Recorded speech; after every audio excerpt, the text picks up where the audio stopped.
You're welcome back. It's time to go to the press and find out what made headlines this morning on some of our national dailies. Today we'll be looking at The Punch, The Nation, Daily Independent, and Nature News. I do hope that we are going to have time to treat all these topics or headlines that we will find. But some headlines cut across all the newspapers, so we'll just be taking them as they come. Our guest this morning on the segment is Mr. Jide Johnson, the Chief Lecturer at Nigerian Institute of Journalism, Lagos State. Good morning and welcome to the program, Mr. Johnson. Good morning, and it's a pleasure to be with you. Good day to our viewers all over the world. Thank you for having me. Yeah. Okay. I'll start with a headline that is on almost all the papers that we're taking today. It's on The Punch, it's on The Nation, and it's on Daily Independent, talking about ECOWAS. Now, ECOWAS, on The Punch, it reads, ECOWAS troops on standby. Junta threatens to kill Bazoum. We also have the same headlines on The Nation. ECOWAS puts troops on standby for Niger Republic junta. And ECOWAS, on Daily Independence, ECOWAS insists on military intervention. Okay, now, military intervention on the one hand, they're still talking about negotiations on the other hand and all that. I'd like to hear your comments on what is happening. The ECOWAS trying to show might and still talking about diplomacy, and then Niger standing their ground and now being encouraged by other countries that also have the same situation as they have, like Mali, like Burkina Faso, all that are now having military juntas in their countries. What are your comments? Any legitimacy that is not derived from the ballot, it's a coup. I'm not in support of coup, either civilian coup, through the manipulation of the electoral process or military intervention. However, every nation has a right to determine its style of governance and the form or types of government they want to practice. What we are witnessing in Niger should not be seen in isolation, like you pointed out. We have military intervention in Burkina Faso, we have in Mali, we have in Guinea, and now in Niger. What were the root causes of this military intervention? Is there any need for ECOWAS to address all of these elements so as for us not to have what we are witnessing in Niger now? But as far as I'm concerned, I am against military intervention in trying to resolve an issue which you could resolve through diplomatic means, an issue which can be sorted out with parties involved. Now you have the military representative who are taking the government by the barrel of the gun, and then you have the president that has been ousted out of office. I think what ECOWAS should be looking at is what will be the timetable to return to democratic governance in Niger. As far as my own reading is concerned, I think the president is gone. That's Bazoum. President Bazoum is gone. You check his popularity with the Nigerians. The Nigerians are even celebrating the junta, whatever term you want to use it to call it, whether junta or no junta, because you could situate that with what is happening in Côte d'Ivoire. In Côte d'Ivoire, for example, Alassane Ouattara changed the constitution from being, after serving a second term, he changed the constitution to serve a third term. That is a coup. So there's a need for ECOWAS to address some of these salient issues that are not addressed, that are left unfestered, that eventually lead to military intervention in democratic space in West Africa. And if you look at it, there's a particular map. You see the spread. In that sense, Africa has been divided into two. The belt of Africa, in the belt of Africa, you have all government at that level in Mali, in Guinea, in Burkina Faso, in Central African Republic. You have military government. Well, but do you think after that pronouncement that our president, who eventually is the chairman of ECOWAS for now, made that they're going to use military might and all that, and then Niger calling their bluff, do you think ECOWAS can still save face and have that negotiation come to fruition the way they wanted? It's against all known treaty of international diplomacy and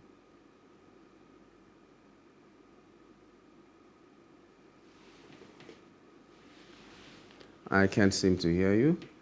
I don't know what is the matter, but as soon as we're able to rectify that, I hope that you can continue. Okay. Hello, can you hear me? I can hear you now.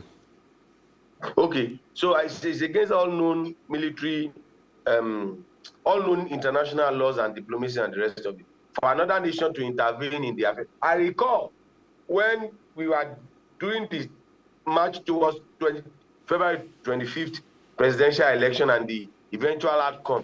I recall the people in government today, when there were calls for Americans to intervene, and the actors and players in the Nigerian national democratic space today and governors were saying that it is a Nigerian affair, that the United States of America or European Union does not have any say. You recall the outcry that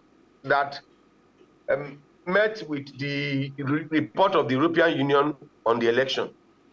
So if we as a country, and the European Union is saying that, okay, the conduct of our election left a lot to be desired, there are issues, there are areas to need to be addressed, and we are saying that the European Union has no business, ECOWAS, even African Union report, has no business with our democratic space. Now it is Nigeria itself that is now leading.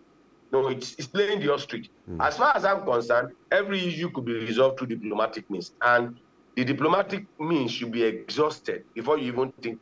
You can't draw guns into, look at the Russian-Ukraine war. It's affecting everybody globally.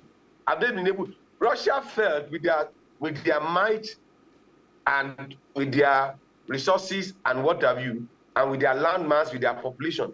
Everybody thought that, well, the Russian-Ukraine war wouldn't last more than 48 hours. And close to 2 years now, the war is ongoing. So as far as I'm concerned, the leaders of ECOWAS should bury their ego. They should bury their ego in the interest of African peace, in the interest of brotherliness, in the interest of the citizens of these countries that are involved. I think the one we did in Liberia, there are a lot of people that have not recovered from it. There are a lot of families that have not recovered from ECOMOG intervention in Liberia in the 90s. So as far as I'm concerned, I'm not in support of military intervention. I think it does not solve any problem in the long run. I'm glad when you were talking about the types of coups that we have, that there can be civilian coups as well as military coups. I remember also, it just came to my mind that in Cameroon we have a president who has kept doing some things to the constitution, and he has been there since 1982. And he's currently not very strong. He's about 90 years now, but he's still in power. And one day when the people rebel, it will be that, okay, democracy, the worst democracy is better than the best military. And they keep repeating that all the time. But now, we have established the fact that someone said, I can't remember the name right now, nobody starts a negotiation with threat. Nobody should ever start a negotiation with threat. I can't remember who said that, but someone said that once. But now this negotiation was started with a threat by ECOWAS threatening Niger. Now Niger is calling their bluff.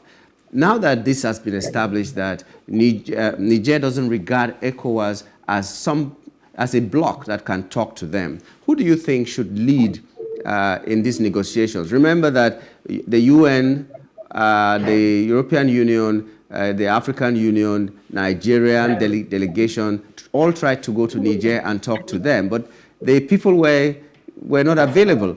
But it's an individual, the former, not former, Sanusi went to Niger, and he was able to have access to the president or whoever is leading right now, and they talked before he came back to brief the president of Nigeria, who is the chairman of ECOWAS. Do you think these negotiations should be led by a different body than ECOWAS? And if you think so, who should it be?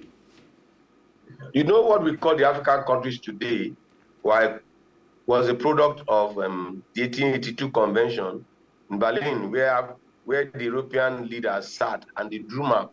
They used drawing to draw map, and as a result of that,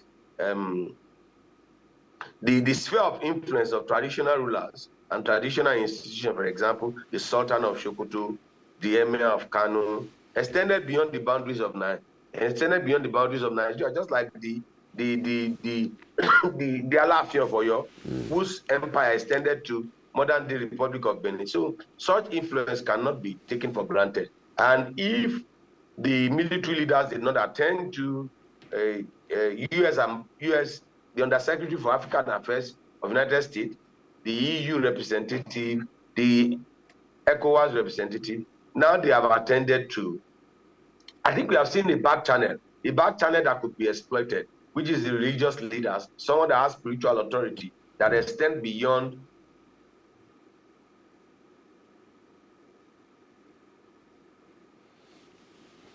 Okay, another hitch there in his audio. Okay, yeah, please continue. We couldn't hear you at some point. So I think that should be exploited. I think the window of opportunity provided by the leaders of the coup in Niger by giving access to His Eminence the former Emir of Kano, Sanusi Lamido, and former central bank governor should be exploited. I think it's a back channel that could be exploited to get things done. I think what ECOWAS should be doing now is to bury their ego, is to ask for this junta what is the timetable? What is the timetable? When there was coup in Mali, there was no outcry. There was a bit of outcry. When there was coup in Burkina Faso, there have been coup in other. What is the interest? What are the deeper underlying interests? In Niger, that is of interest to, for example, to Nigeria, that is of interest to United States of America, that is of interest to France. These are the issues that you look into. Well, however, we look for this issue to be resolved. And the back channel has been provided, and that back channel should be exploited. And what we should be asking is what is the timetable to transit from the present military administration to a civilian, a democratically elected government in the shortest possible time. I think that should be the approach that ECOWAS should adopt. They should not be thinking of military intervention and putting. You see, when there is war, you stretch the resources of a country. Now, Nigerians are stretched. Two, you put the vulnerable segment of the population at risk, at the higher risk, women and children. Three, both parties will suffer casualty. A lot of families will not recover from it, from Nigerian end and from Nigerian end. Okay, well, I just remember a book written by Walter Rodney, How Europe Underdeveloped Africa. And some of these people who are taking over are saying the over-attachment to the Western world is making them not to grow. That's one of the reasons that they have been saying. And that even now that Niger has a military administrator as it is in the country, because they have set up a government, a 25-member government or so, 20 or 25-member government. They're saying they're cutting ties with France. And France is insisting, no way, it has to be a democratically elected government that can cut ties with us. So some people are even saying some of the things happening in Niger right now, counter demonstrations that are coming up now may have been sponsored by the Western world. Especially France. Don't be taken aback by Western hypocrisy. Now, El-Sisi, the present Egyptian president, planned a coup to remove, I recall the name of this President Morsi, to remove Morsi. United States of America and the Western world supported El-Sisi, who happened to be the chief of army staff. Now, El-Sisi himself transmuted himself from being a military dictator to a democratically elected president. He does not tolerate opposition. And he's manipulated the constitution of Egypt. Is that democracy? So the Western world shouldn't be teaching us what democracy is all about. Because even if you look at the Western model, a lot of Africans are becoming, with recent happening, From 2016 to date in the United States of America, a lot of people are beginning to question the essence of what we call Western democracy, the Western style of democracy. So as far as I'm concerned, they should allow Africans to resolve their internal problem. And the only way we can do this one, EU has a single currency. Why can't African countries have a single currency? If we can't have it at the African level, why can't we have it at regional level? Why can't ECOWAS have... ECOWAS was formed before European Union. European Union has its own single currency. In actual sense, the idea of a single currency came from ECOWAS. It was ECOWAS that mooted the idea. It is this same France, excuse me, please. It is this same France that has stopped the implementation of the single currency in Africa, in West Africa particularly, because majority of the colonies in former French colonies in West Africa are using CFA, which is controlled by the central bank in France. So as far as I'm concerned, of what benefit has their ties with France been to those Francophone countries? France could tolerate Paul Biya in Cameroon. In Cameroon. France could tolerate Alassara. What's the name of this? I can't recall his name now. His name has skipped my head. Because the guy came in, he fought Laurent Gbagbo. Laurent Gbagbo intended to do third term, and he fought Laurent Gbagbo to a standstill. What he stopped Laurent Gbagbo from doing, he has also succeeded in doing it, in changing the constitution that gives him the third term. You know, the president of Senegal too wanted to change the constitution that will give him third term. What is ECOWAS or France doing about such? Or what are we doing about democracy that are instituted by the barrel of the gun through violence? Those are coups too. So what these countries should concern themselves is, if you are tapping into the resources of African countries, in what way are you helping that African countries to develop? There's a particular saying in my local dialect: if the deity cannot make you better, it should leave you the way you are.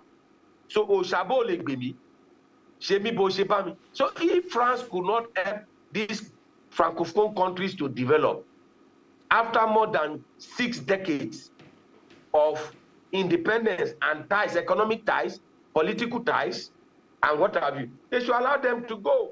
Now, when they are coming to our countries to extract our resources, there are no stringent laws that are put in place. But when it's time for our citizens to travel to their countries, they put stringent laws to extract our resources. They find it easier, our natural resources. Now, when our human resources want to go to their countries, they stop us from going. Until African leaders wake up to their own responsibility and live up to the expectation, this continent will never be developed. And all these braggadoo they are saying that they want to intervene. Somebody that does not even sustain his own government, who are those that are going to contribute troops to ECOWAS? Is it Mali? Is it Mali? Is it Burkina Faso? Or is it Guinea? Which countries are going to provide them with what is required? Okay, just quickly now, we've spent so much time on Niger and all, but that is a story that is on almost all the papers, so we needed to dwell on that. And it's a very thorny issue because Nigeria has like 7 states bordered by Niger. But right now, let's talk about the southeast. The governors have decided finally to come together to fight the insecurity in that area. We are seeing the efforts in Abia State. We are seeing the effort in Enugu State. We've not seen so much. Well, maybe it's happening, but not as so much on the public view as in Abia and Enugu State, from Imo and Anambra State. But they've agreed to come together finally. I'd like to hear your comments on that. Why did it take so long even? Yeah, I think that one of the major Achilles heel of the Southeast politics is the Republican nature of the Igbo nation, and that self-determination, self-identity which is good in one way, and on the other hand, it's not good because there's no cohesion. Everybody seems to be running his own race. Instead of working together as collaborators, everybody goes on his own different path. However, it takes collective effort to build any society. And it's important for them to understand this fact.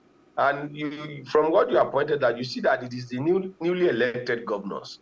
Because it will stop them, it will hamper them in fulfilling their campaign promises. In fulfilling their campaign promises, they've seen the danger this poses to providing deliverables of democracy, ensuring that these deliverables are provided, which guarantee their re-election. So I'm sure that they want to nip this issue in the bud. And I want to call on the governors of Anambra State and the governor of Imo State, who incidentally will be running for re-election this year. I think in November he'll be going for re-election. So as a result of that, there is the need for him to join forces with his kit and kin, so this particular issue could be resolved. Like Abacha said, any insurgency, any criminality that you see that lasted more than 48 hours, government has a hand in it. And there's no doubt that there are state actors that are either giving backing or giving support to these non-state actors that have become bigger than other institutions in the state. And I can tell you for a fact, for example, in Lagos State, for example, the National Union Road Transport Worker, they are non-state actors that are almost bigger than any other institution you can think of in Lagos State. Okay, we're also going to look at some of these headlines very briefly now. Naira, how do they put it? Naira slump. It's on the Punch, Naira slump, and they're saying fuel price may go up, say marketers. The marketers are saying fuel price may go up. Already we're seeing in some places like Kanu and some other city centers, they're selling this thing for 917 Naira. In Lagos, it has been sold for, okay, no, not no, I'm mixing. Okay, that's the dollar now. The dollar is being sold for like 917 Naira, and in Lagos it's about 800 and something Naira. And because of that, marketers are saying that fuel price may go up. So if it goes beyond the 600 and something, where we're buying the fuel now, and in some remote areas up to 700 Naira, then where are we going? I'd like your comments on this revelation. Well, my take is that the president was in a hurry to lay down a marker that there's a new sheriff in town. But there's a particular saying which is that slow and steady wins the race. It doesn't matter how early or how fast you start the race. It's about how you coordinate yourself along the journey. Now, the act of governance is a marathon and not a sprint. And I think that the president started with a sprint, thinking that, well, within my first 100 days, I should be able to put in place. But you have been elected for a four-year term. And then, so you have all the time, which is made up of 48 months, to put in place whatever policy you want to put in place. And then there are short-term policies and there are long-term policies.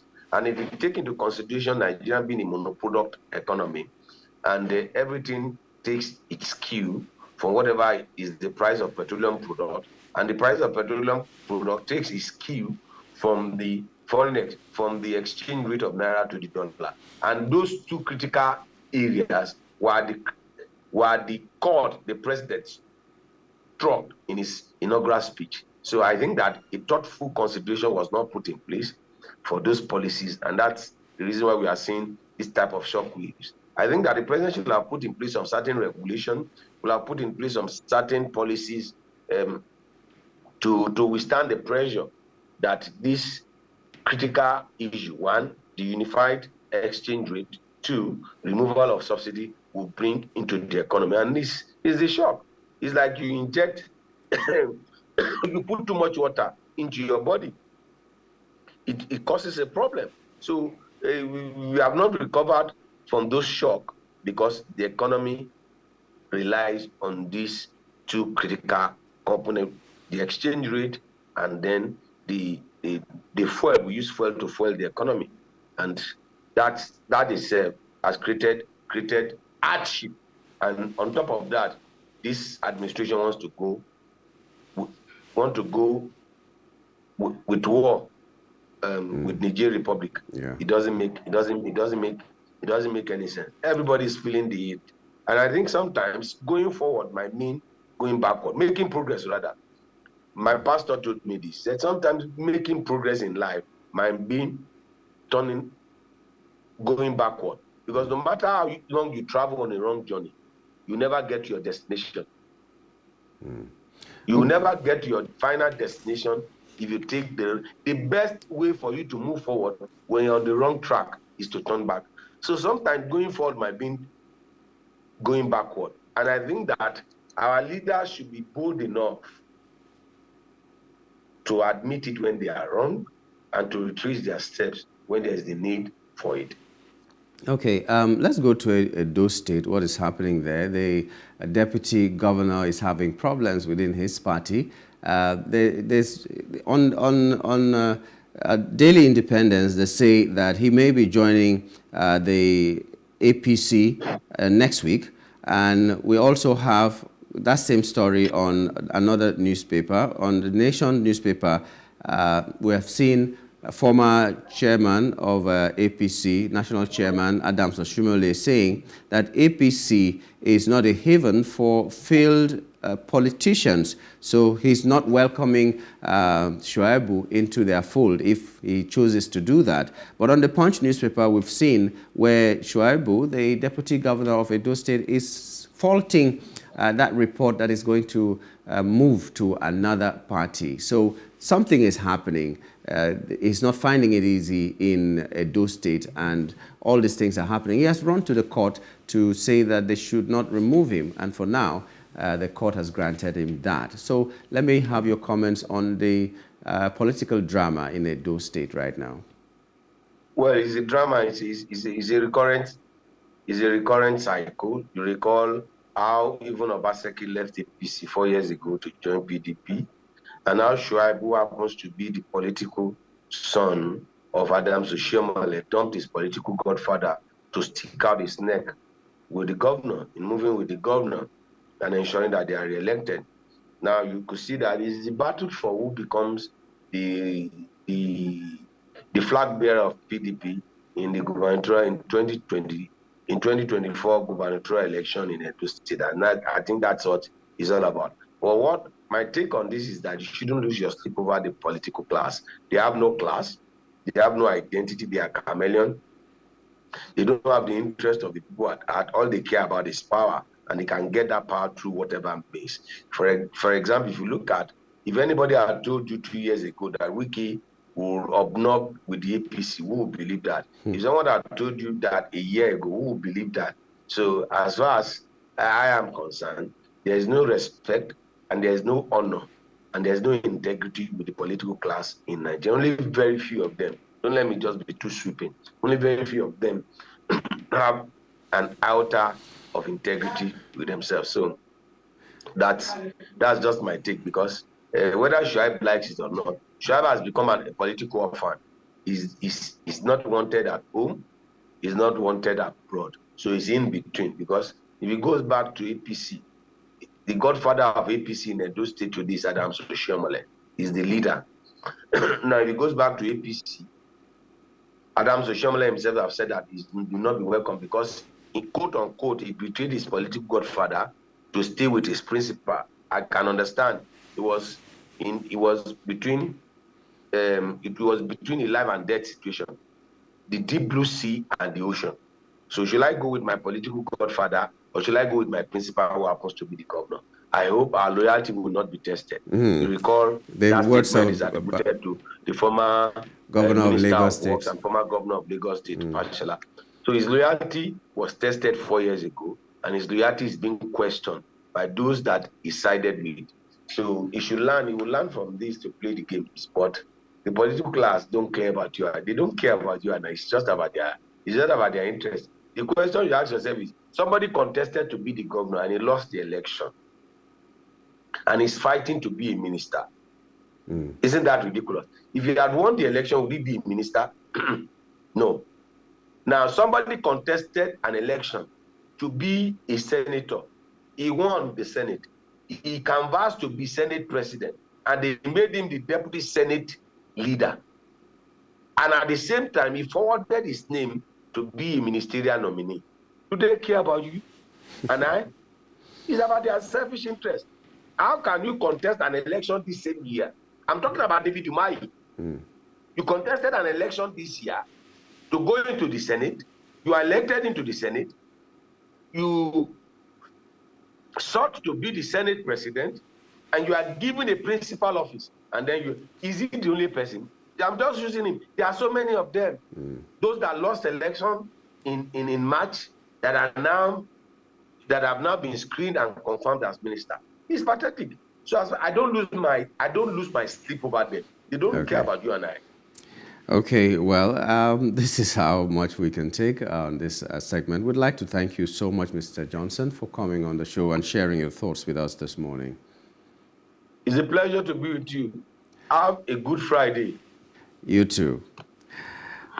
Okay, we've been talking with Mr. Jide Johnson, who is a chief lecturer in the Nigerian Institute of Journalism in Lagos State. We'll take a break, and when we return, we'll take our first hot topic for the day. Stay with us.